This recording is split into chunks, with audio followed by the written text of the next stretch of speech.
Gente querida, eu quero convidar você a abrir o Evangelho de Mateus e ler comigo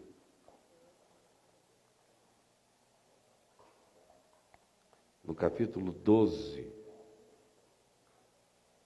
do verso 31 ao verso 37. Mateus 12, de 31 a 37.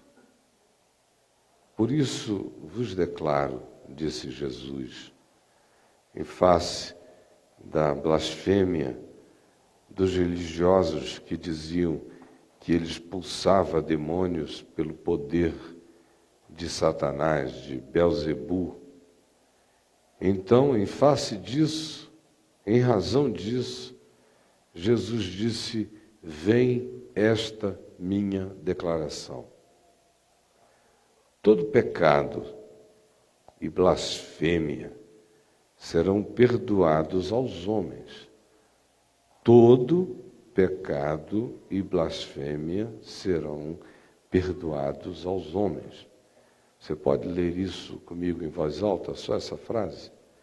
Todo pecado e blasfêmia serão perdoados aos homens.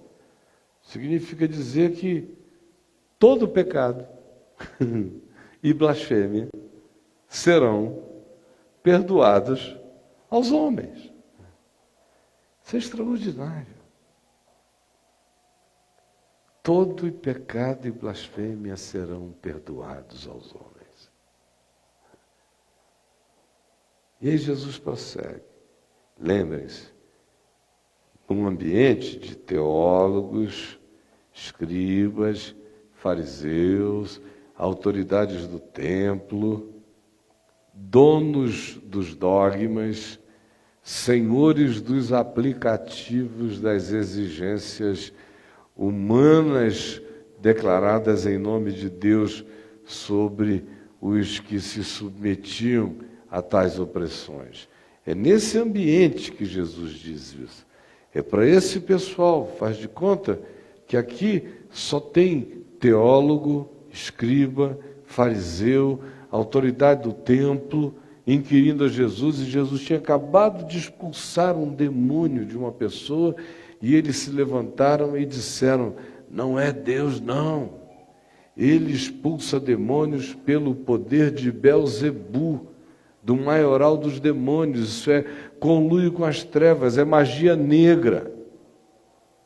E não estavam dizendo isto porque pensassem que assim fosse.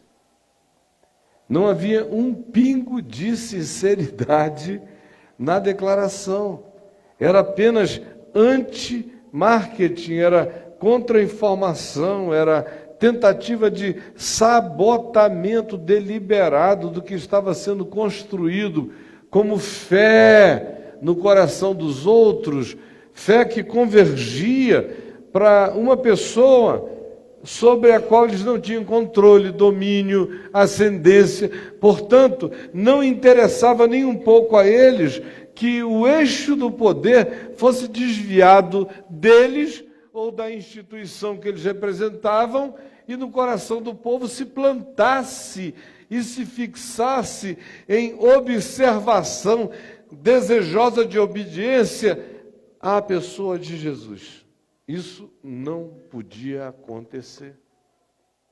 Então, o que a gente vai dizer? Tudo que eles já vinham dizendo.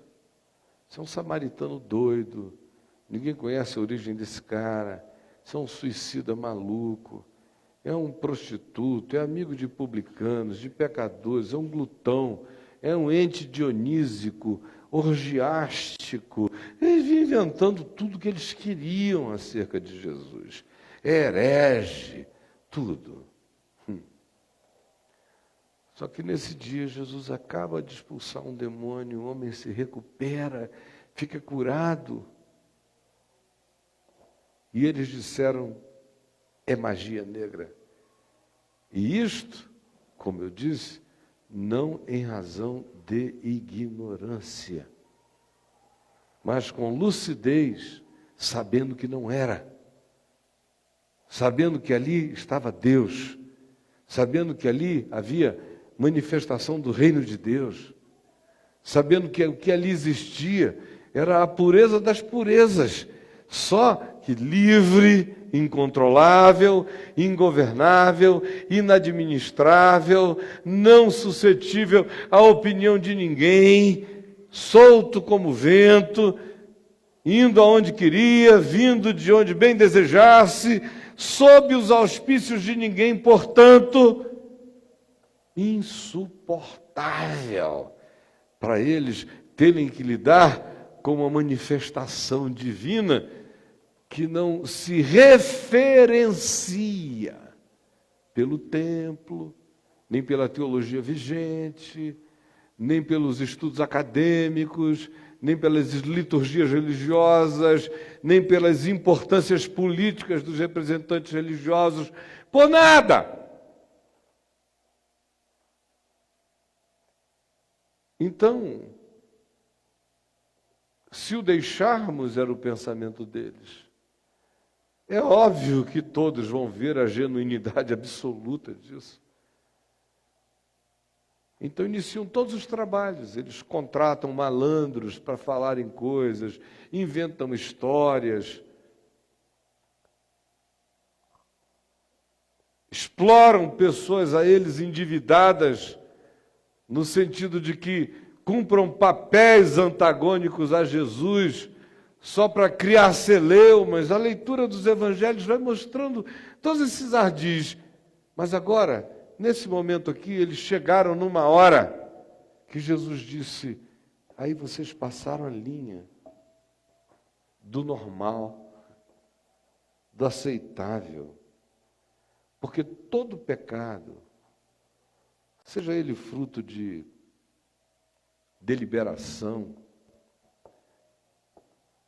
seja ele resultado da ignorância, ou da cultura na qual se foi criado, ou de subtezas que de nós brotem e que sejam malignas e realizem o que nós mesmos logo depois arrepender-nos-emos e lamentaremos de que de nós tenha brotado aos galopes tal insensatez.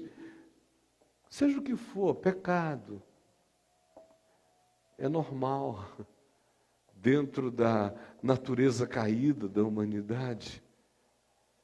É normal não no sentido de transformar a transgressão em projeto de vida, mas o que é normal é o homem relativo, mesmo na sua consciência, no seu esforço de caminhar sempre com a melhor percepção e com os melhores aferimentos que a sua consciência possua, ainda assim ele é passível.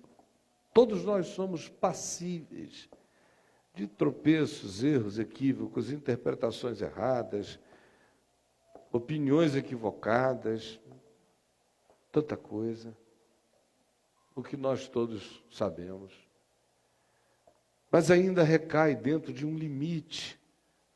Se a pessoa não é cínica, não é deliberadamente planejadora da maldade para praticá-la com as intenções da perversidade, se não existe uma deliberação tão fomentada no coração, Jesus está dizendo, cai no âmbito do que seja considerado normal em relação à relatividade humana.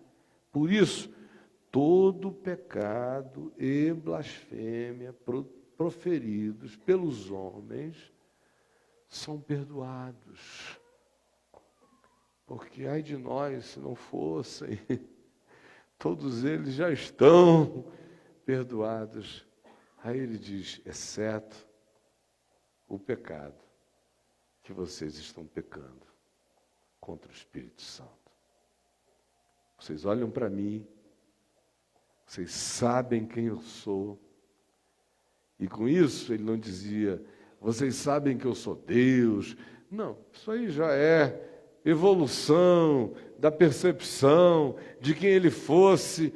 Não havia praticamente ninguém entre os imediatos de Jesus com essa elaboração definida na mente. Ninguém. E nem ele cobrou de ninguém esse tipo de elaboração.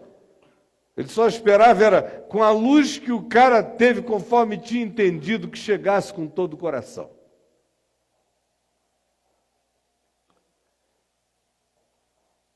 Então ele diz, olha, eu sei que vocês me veem, no mínimo, como um profeta do Eterno.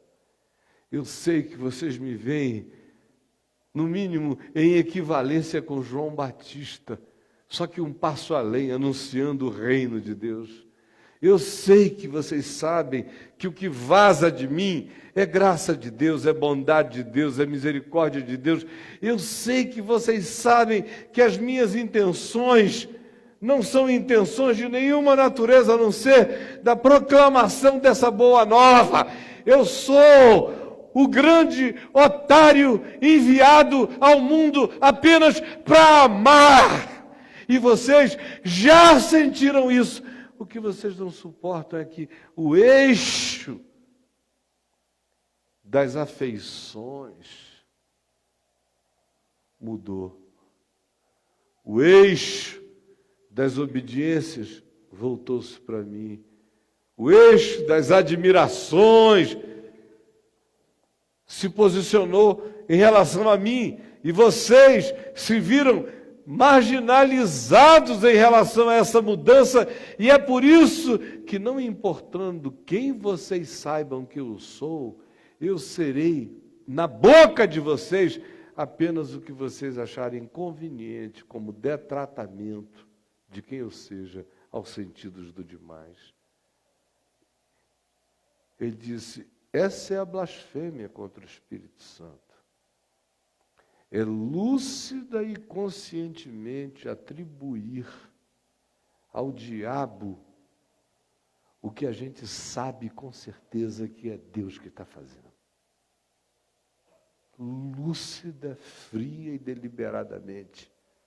Só para liquidar o que quer que seja, com ódio da obra de Deus, que não é como eu quero que ela seja, com ódio de ações de Deus que não combinam com o que eu ensinei a vida inteira, com ódio de que Deus exerça a sua liberdade de maneira tão antagônica ao fluxo da nossa ortodoxia pré-definida pelo nosso concílio. Vocês vejam como o pecado contra o Espírito Santo é uma coisa que demanda muita educação teológica, né? Muita religiosidade, muita presunção de saber, muita arrogância dogmática, muitas convicções luciferianas acerca do fato de que Deus já está pré-definido dentro do escopo dos raciocínios que nós admitimos, acolhemos e determinamos. Aí Deus, fora disso, ainda que a pessoa reconheça que é Deus, ele simplesmente diz, é, mas não poderia ser, portanto não será, porque é para além do meu interesse. E aí, contra Deus, como um diabo, o indivíduo diz que o que se faz em nome de Deus é obra do inferno.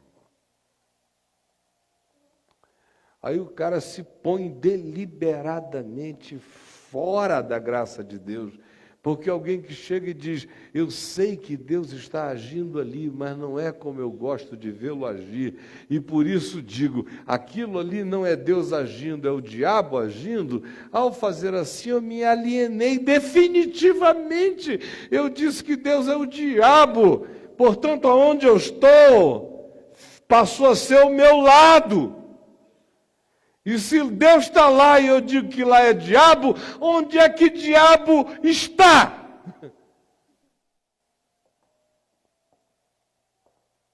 Não tem nada complicado sobre blasfêmia com o Espírito Santo. Blasfêmia contra o Espírito Santo é uma deliberação lúcida e consciente que dá em muito pouca gente, e na maioria das vezes, quando dá, é gente cheia de teologia, de religião, e de dogmas e de convicções pseudo-sublimes. Isto dito, e não é nem de longe o que eu vim falar hoje aqui, é apenas para a gente guardar essa instruçãozinha no coração, que salva a gente de um bocado de doença mental, nervosismo e de esquizofrenias, outras. Prossigamos a leitura. Jesus então lhes diz, da seguinte maneira: esse que assim proceder, falar contra o Espírito Santo, não lhe será perdoado nem neste mundo e nem no outro. Ou fazei a árvore boa e o seu fruto é bom, ou fazei a árvore má e o seu fruto mau, porque pelo fruto se conhece a árvore. Raça de víboras, como podeis falar coisas boas sendo maus? Porque a boca fala do que está cheio o coração. O homem bom tira do tesouro bom coisas boas, mas o homem mau, do mau tesouro, tira coisas más. Digo-vos que de toda palavra frívola, idiotada, inconsequente, perversinha, que proferirem os homens, dela darão conta no dia do juízo. Porque pelas tuas palavras, porque com a tua boca, se tu confessares a Jesus como Senhor, e no teu coração tu credes que Deus o ressuscitou de entre os mortos, tu serás justificado com a tua boca e com as tuas palavras. E também pela tua boca e pelas tuas palavras, tu serás condenado. Vocês vejam que isso começa com essa gravidade da blasfêmia contra o Espírito Santo.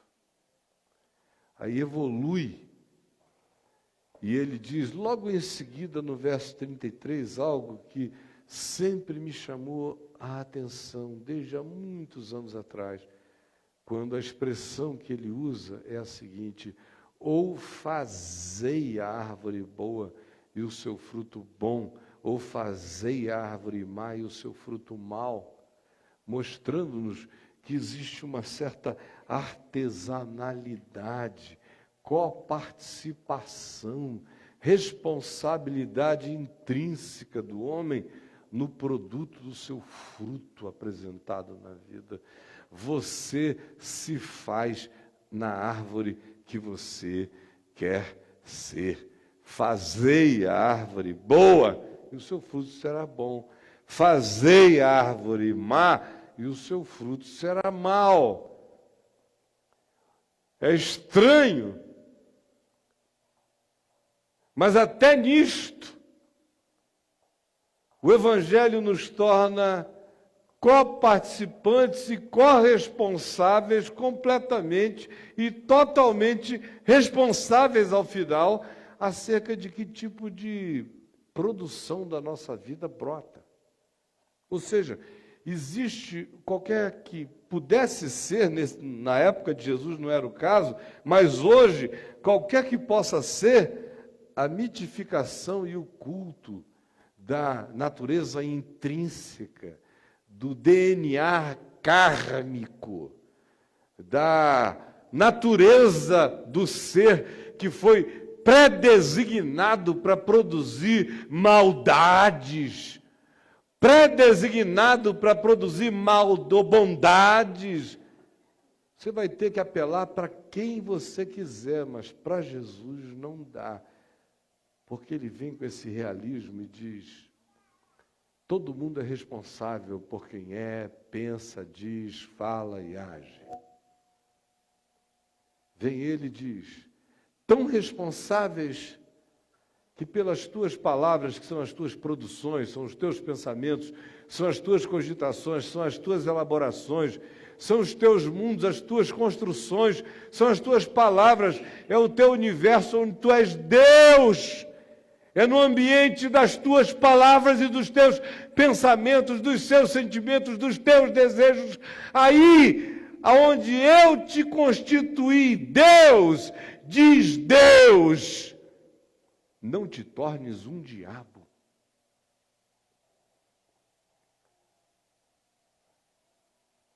Porque é por essa produção que você se cria. Você se cria. Fazei a árvore boa e o seu fruto será bom. Fazei a árvore má e o seu fruto será mau. Ou seja, a árvore pré-existe ao fruto que, em relação a ela, aparecerá. E quem é profundo e totalmente responsável pela natureza que nessa árvore se desenvolverá, sou eu. Você.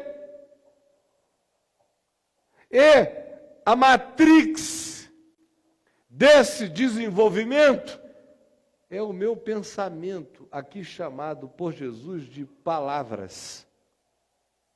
Palavras são as exteriorizações do pensar. Palavra já é o pensamento que ganhou código de compreensão exterior. É a representação do que me habita e de quem eu sou. Eu sou o que eu penso, eu sou o que eu sinto. E o que eu penso e eu sinto, toda vez que eu exteriorizo como palavra, expressando quem eu sou e quem eu sinto, a palavra gera uma concreção, a palavra gera uma criação, ela faz algo, ela realiza algo. Não só fora de mim, mas ela faz isso acontecer em mim. Ela faz a natureza daquela consistência, daquele conteúdo, a natureza daquele caráter sentido, pensado e declarado, ganhar concreção, concreção, concreção, caráter, definição, estabelecimento daquilo em mim. A gente é tão idiota que a gente fica pensando que o que nos altera assim é o comportamento. É o que você vai fazendo. E não é. Vocês vejam que no Evangelho tinha um monte de gente fazendo coisa errada, publicanos, pecadores, meretrizes, essa moçada inteira. Mas com um coração que não era mau. Por outro lado, os que são acusados de maldade, denunciados a sua maldade por Jesus nos evangelhos, não são essas pessoas que tinham comportamento errado, são justamente as que não tinham comportamento errado, mas tinham todos os pensamentos, sentimentos e palavras tomadas pelos juízos da morte, e ainda que tudo girasse em torno de conveniência, porque no final, até quando levaram-no para a cruz, está dito, por inveja o mataram.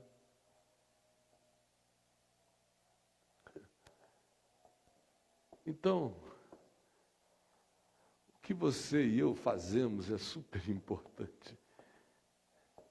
Mas saiba, tem gente boa fazendo coisa errada por burrice, ignorância, alienação e estupidez. E de todo pecado e blasfêmia proferido pelos homens, há perdão. Ninguém tem que viver nisso, porque é idiotice viver num caminho autodestrutivo. Todavia, saibam, a quantidade imensa de pessoas que não têm comportamentos marginais mas têm sentimentos de blasfêmia irredimível. E vão se tornando, pelo pensamento, pessoas más, ainda que não tenham comportamentos sociais malignos, elas se tornam más, embora vestidas de bom comportamento. Vem Jesus e prossegue só um pouquinho mais e nos diz o seguinte: que o homem bom tira do tesouro bom do seu coração coisas boas, mas o homem mau tira do mau tesouro do seu coração coisas más. O que ele está dizendo? Ele usa a imagem da árvore e diz: olha a natureza. Você faz a sua natureza ficar o que a sua natureza se torna. Você pode ser coparticipante da produção e na inclinação bondosa da sua natureza ou na perversão da sua natureza, pelo que você guarda, pensa e acumula, pelo processo que você chama de abstrato e até de não comportamentalizado, porque está apenas dentro de você, mas é aquele que é o moldador do seu caráter, ainda que você se vista de moço rico. Você será, cumprindo todas as exterioridades da lei, ainda assim um indivíduo malzinho na sua determinação.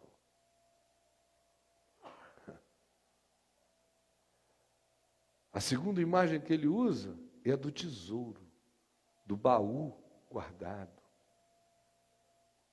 Aí ele diz: o homem bom tira do bom tesouro coisas boas, e o homem mau tira do mau tesouro do seu coração coisas más.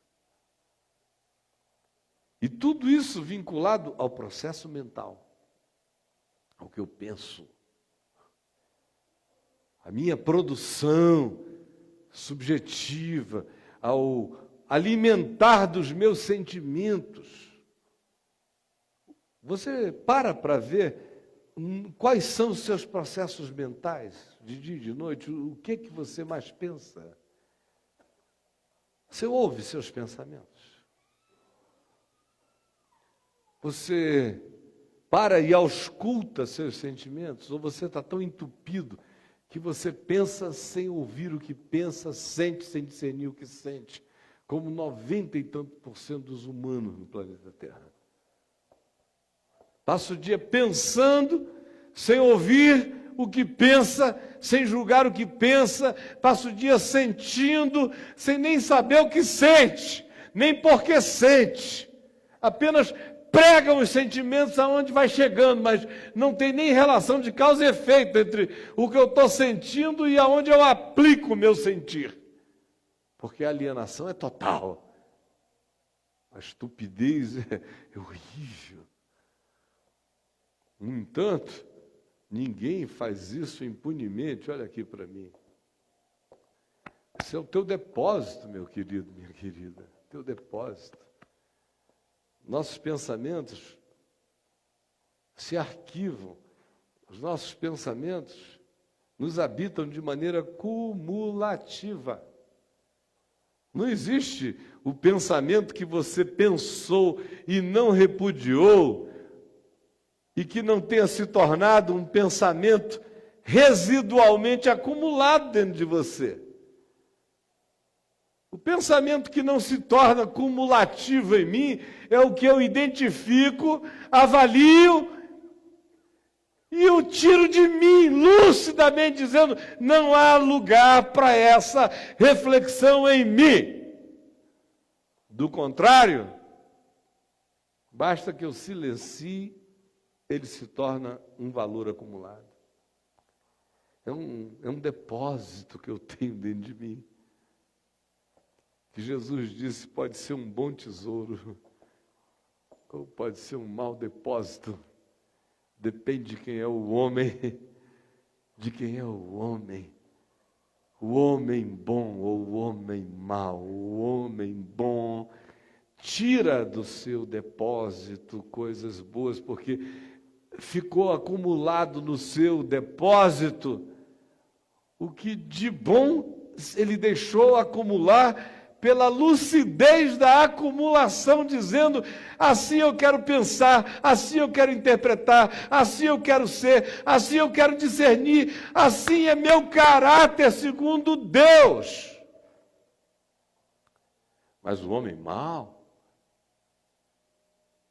ele vai acumulando suas irreflexões refletidas, seus pensamentos não julgados, seus sentimentos fermentados, suas raivas e ressentimentos adulados como direitos adquiridos em razão de que o outro teria sido pior do que eu na vida, portanto, se o outro é pior do que eu sou melhor do que o outro.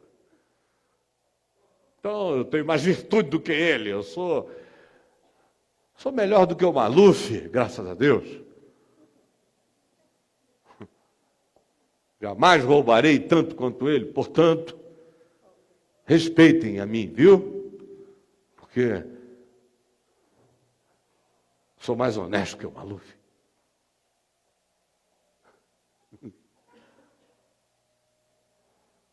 Tudo gente má, pensamento perverso. O imposto de renda não vai te pegar. Você paga os impostos,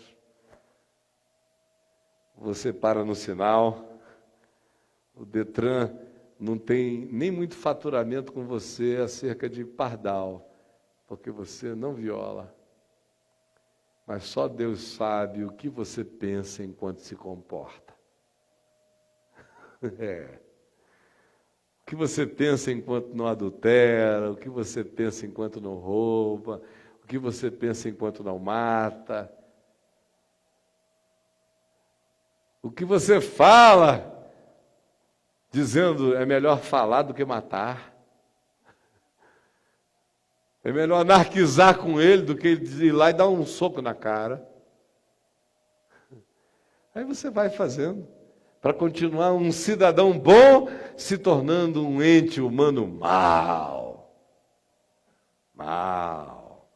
Comportadamente, de maneira impolutamente mal, feio, blasfemo.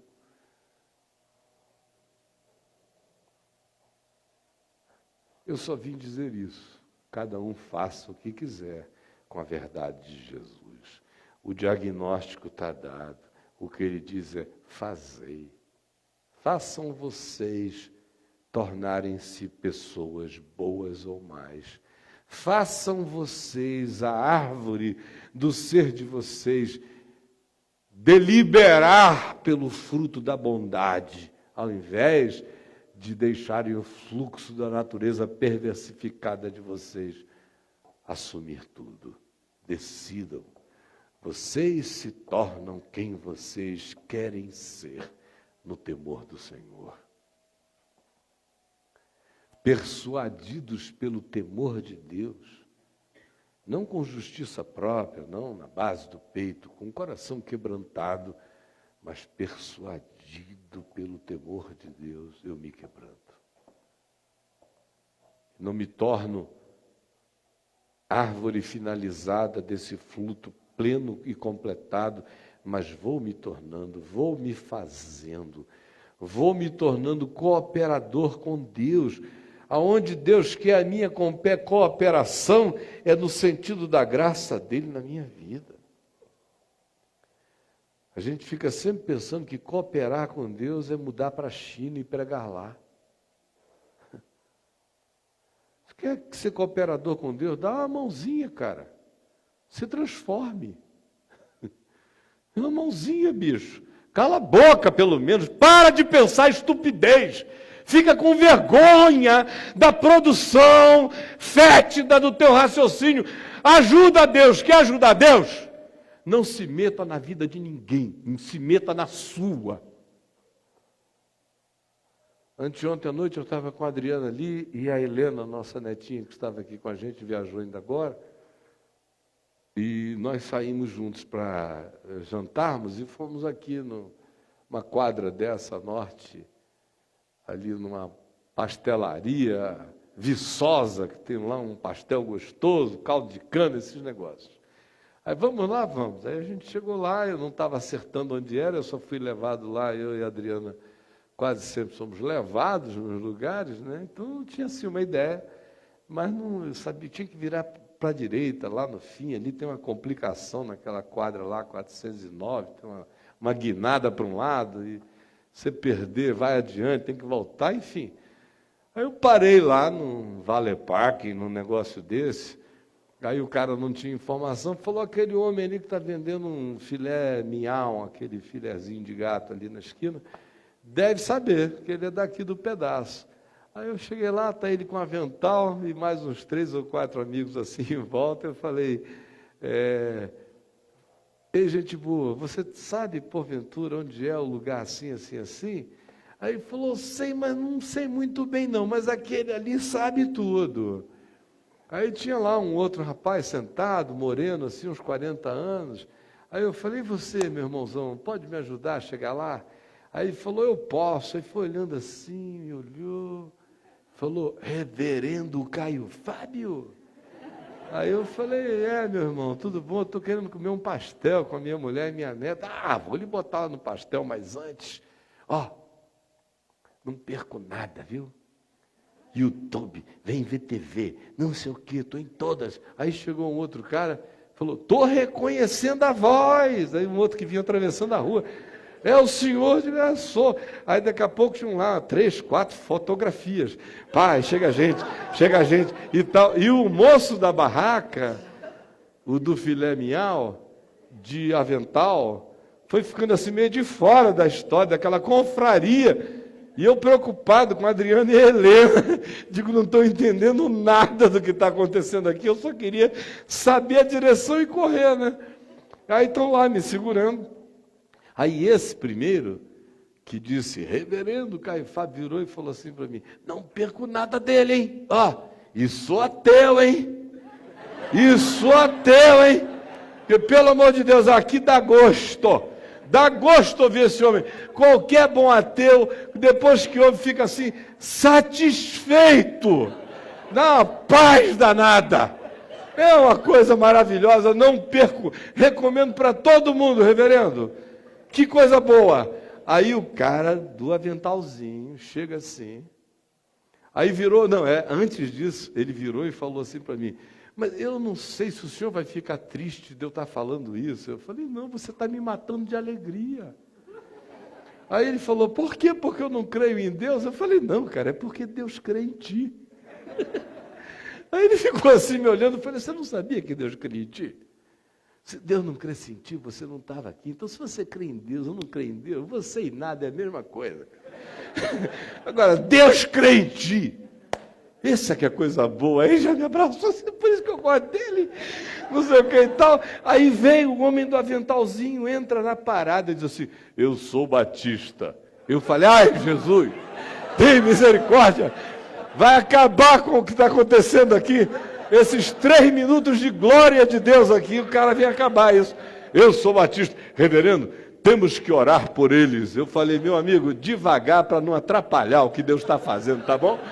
Ora devagar, assim, ora pequenininho e caladinho para não atrapalhar o que Deus está fazendo. Deus abençoe você, e beijei o ateu e os outros e fui embora. Porque, cara, eu vou te dizer, palavras frívolas, palavras de uma vaidade moral, de um cara que quer ser superior aos outros, que deve encher o saco de todo mundo ali. O ateu é o desgraçado do pedaço. Aí chego lá eu, que sou uma simbolização na cabeça dele, e o ateu é que tem uma identificação comigo, e eu com o ateu que eu jamais teria com ele. Aí ele quer ter uma afirmação para ele não se sentir deixado de lado do ambiente, ele dá uma de superior. Reverendo, temos que orar por ele, está todo mundo perdido aí, né? Aí o cara se coloca numa posição desgraçada de juízo percepcional. Perdoado ele está. Mas o tesouro dele vai ficar cada vez mais feio se ele continuar interpretando a vida assim. A gente fica feio interpretando a vida assim. Julga um, julga outro, acusa um, acusa outro, fala mal, prossegue falando, gosta de falar, adora falar. Tome conta quais são as novidades. Aí vai crescendo isso. E você acha que é só uma falação. Não, querido. É uma acumulação de maldade. Vai alterando você, vai mudando você.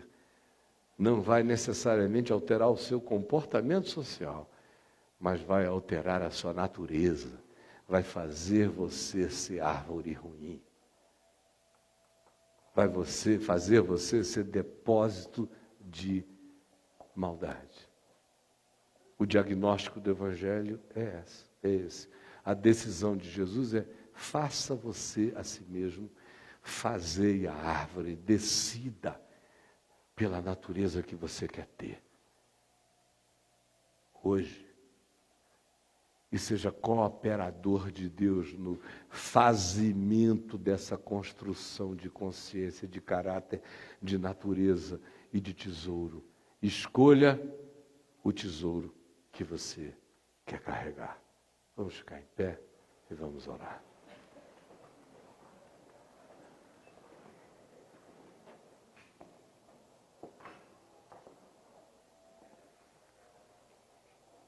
Senhor, aqui está o Evangelho, a Tua palavra, Jesus.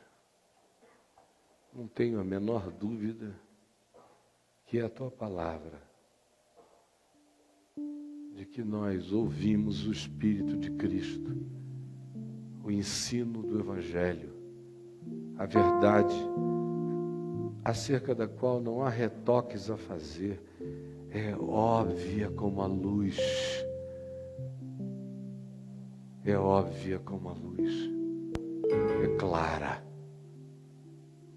Por favor, ajuda-nos a nos tornarmos cooperadores de Deus como filhos amados, cooperando com o Espírito Santo no nosso coração, nos tornando solidários com a verdade de Deus em nós, para que ela gere acumulações de vida, tesouros do bem. Salva os nossos pensamentos, ajuda-nos a ouvirmos o que pensamos, o que falamos, o que cogitamos, a discernirmos o que sentimos, porque nós somos isso, o que a gente pensa, o que a gente sente, o que a gente alimenta pensando e sentindo, é o que nós nos tornamos. Por favor, permite que a simplicidade desse diagnóstico não seja rejeitado por ninguém aqui, mas seja acolhido, e que em cada um de nós haja aquela vontade de nos fazermos sócios da natureza divina pela nossa rendição lúcida, deliberada e consciente ao Evangelho, pela fé, em nome de Jesus. Amém. Podem assentar-se. Gente boa, hoje nós temos a ceia do Senhor. E o Senhor Jesus foi quem disse aos seus discípulos: todas as vezes que vocês comerem do pão ou beberem deste cálice, façam isto em memória de mim, porque assim fazendo vocês anunciam a morte do Senhor, até que ele venha, o que completa Paulo. Pois bem, hoje nós falamos aqui do bom tesouro, do mau tesouro, de como nosso pensamento, nossas palavras, nossos sentimentos são a matéria-prima que a gente oferece para essa construção. Agora, quando nós estamos distribuindo o pão e o cálice com cada pessoa que está aqui hoje, eu quero pedir a você que tome, receba, espere para que tomemos juntos e, enquanto isso, reflita. Qual o pão que você vai comer? Se esse pão fosse uma síntese dos seus sentimentos e das suas palavras, eu lhe pergunto, você estaria comendo saúde ou estaria comendo veneno? Só me responda isso. Se esse pãozinho que está aí na sua mão, esse aqui, pelo amor de Deus, esse aqui tá do bom, viu? Tá pro Bruce Lee treinar nele ali. Ó, tem que ter um bom dente também para encarar. Mas eu adoro. Durinho assim é como eu gosto. Só me responda. Esse pão aqui, ó, que a gente vai comer. Se o que está dentro de mim, como pensamento, palavras, sentimento, emoção, se transferisse para cá agora, o que está dentro de ti, odeia alguém? Tem raiva? Vontade de dar um pau em alguém? Juntar o cara, acertar feio? Pede a Deus que a justiça dele recaia sobre alguém? Você faz essa oração, Senhor, eu não, mas que a tua mão chegue lá, hein? O que você sente? Me fale da nobreza dos seus sentimentos, da pureza dos seus pensamentos, das suas motivações, ou nem tanto. Só me responda. Se tudo isso que está dentro de você virasse o pão que você vai comer, se a transubstanciação fosse essa, fosse sair o conteúdo total da sua alma transferido para o pão, me responda com honestidade, você comeria o pão que é você? Você comeria você? Você faria bem a você ou você é veneno puro? Estou nem falando para os outros, estou falando de você para você. Você se comeria? É a mesma pergunta que você tem que fazer. Você se casaria com você? Você se casaria com você? Ei, você acha que é uma boa? É legal? Gente, honestidade, esse pão sou eu. Esse cara sou eu.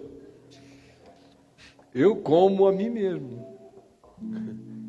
Por isso é que Paulo diz: quem come e bebe sem discernir o corpo, come e bebe juízo para si. Porque toda vez que eu como desse pão e bebo desse vinho, eu não estou comendo da virtude externa de Cristo, que não existe para se transformar em pão nem em vinho. Só se a gente crê em magia. Nós não cremos. Então, o pão que eu como sou eu. O vinho que eu bebo sou eu. Cristo em mim é meu alimento. Agora, eu cheio de mim sou o meu veneno. Nada disso tem a ver com Deus. É a gente que se faz bem, a gente se faz mal. Deus ensina a verdade. A gente pratica ou não pratica. Quando a gente pratica a verdade, ela em si realiza o bem de Deus em nós. Quando a gente luta contra a verdade, ela em si realiza o mal, que é óbvio que um estado de contradição produz em qualquer um.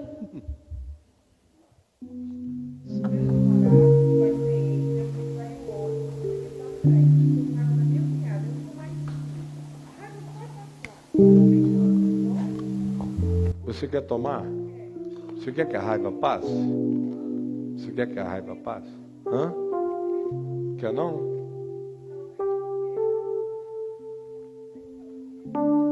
Eu sei que está doendo. Fica aí que eu vou tomar contigo.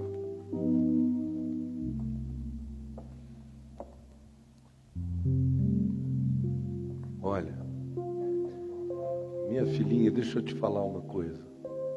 Pega um pequeno aqui. Obrigado. Qualquer serzinho humano que tenha a sincera honestidade de segurar um pão com esse significado espiritual e pessoal numa mão e um cálice na outra, e diz o que você disse, tem que tomar. Tem que tomar. Vamos tomar juntos. Pedindo ao Senhor que tire isso de você, porque você quer ficar livre disso e você vai. Pois é, minha filha, você teve sorte, sabe por quê? Olha só, você foi traída pelo seu namorado. Hoje você está aqui recebendo uma palavra sobre o fato de que ainda que o teu namorado, teu pai, tua mãe e todo mundo te traiam, o Senhor te acolheu, te acolhe, não te trai, não te deixa. Em nome de Jesus. Imagina, eu também já fui caluniado, sou todo dia, viu? Um bocado. Mas a gente não fica como eles querem que a gente fique. A gente tem o poder de se fazer melhor. Em nome de Jesus. Como é seu nome? Cidinha, Cida. Vamos tomar comigo e com todos nós? Tá bom?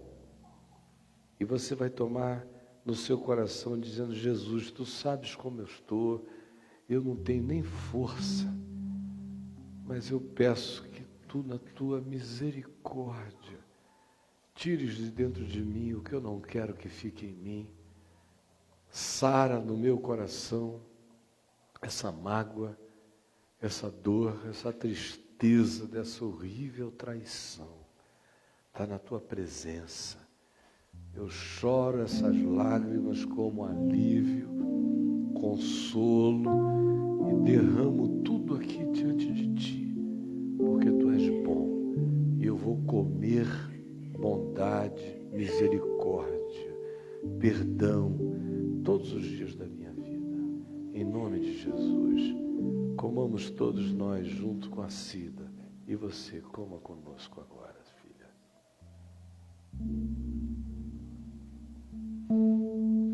Bebamos todos.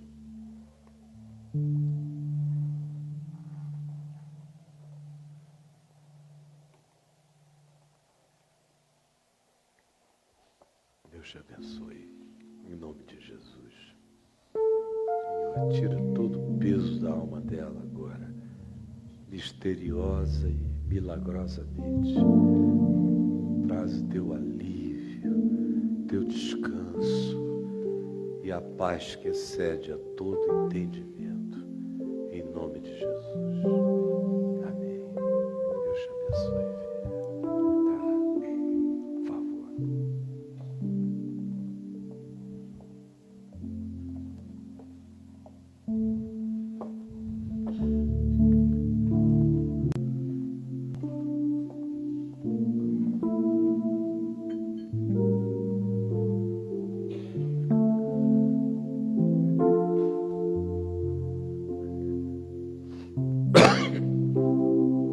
Meus queridos, vamos dar as mãos e vamos encerrar juntos.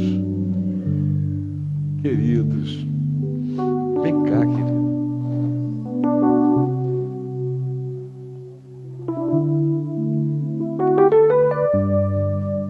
Obrigado, Pai, pela vida do Adailton, do Chico e de todos os outros que aqui nos ajudam, o Tom, todos os que sobem aqui, pregam a palavra, os que colaboram de muitos outros modos, os que socorrem em tantas outras frentes, os que praticam generosidade com fidelidade, com regularidade. Abençoa todos, abençoa os que gostariam de se dar mais e ainda não o fizeram, mas o farão. Obrigado por aqueles que gostariam de contribuir mais e não puderam, mas ainda poderão.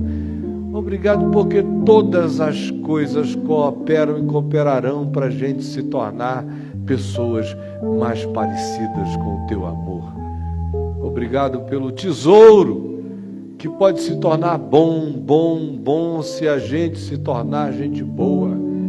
Salva-nos de alimentarmos a maldade em nós, que só nos devolverá e nos trará para a vida o que de mais horrendo de nós possa proceder.